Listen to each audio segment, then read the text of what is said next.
In today's video, I'm going to show you exactly how to record a sales invoice in Xero and explain its impact on your accounts, step by step.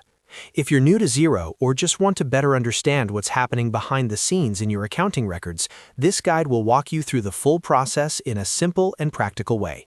By the end of this video, you'll not only know how to create a sales invoice, but also understand how it affects your revenue, accounts receivable, and tax accounts.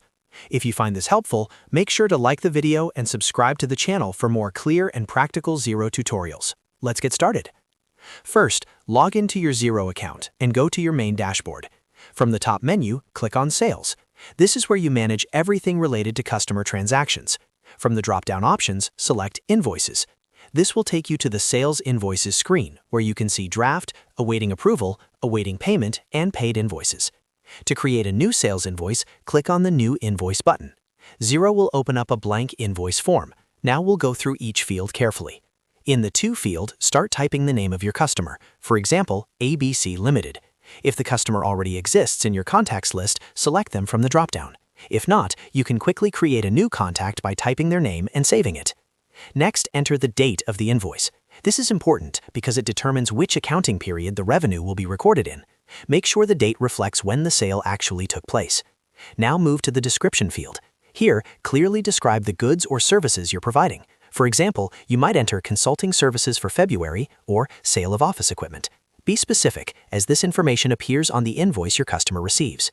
In the Account column, select 400 Sales, or the appropriate revenue account from your chart of accounts. This step is critical because it determines where the income will be recorded in your financial statements.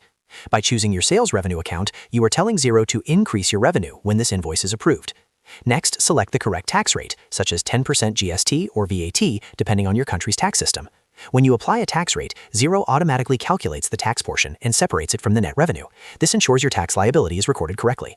Once you've reviewed all the details and confirmed everything is accurate, click Approve. Approving the invoice finalizes the transaction in your accounting records.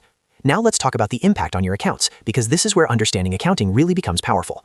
When you approve a sales invoice in Xero, two main things happen automatically. First, your revenue account increases. This will show on your profit and loss report, increasing your income for the period. Second, your accounts receivable increases. This represents the money your customer owes you. You'll see this reflected on your balance sheet under current assets.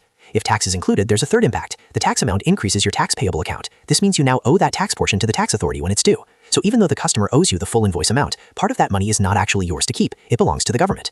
To summarize the accounting entry in simple terms, accounts receivable goes up, revenue goes up, and tax payable goes up if tax is applied. No cash is recorded at this stage because you haven't received payment yet. Later, when the customer pays the invoice and you record the payment in Xero, that's when accounts receivable decreases and your bank account increases. But at the invoice stage, you're simply recording the sale in the amount owed.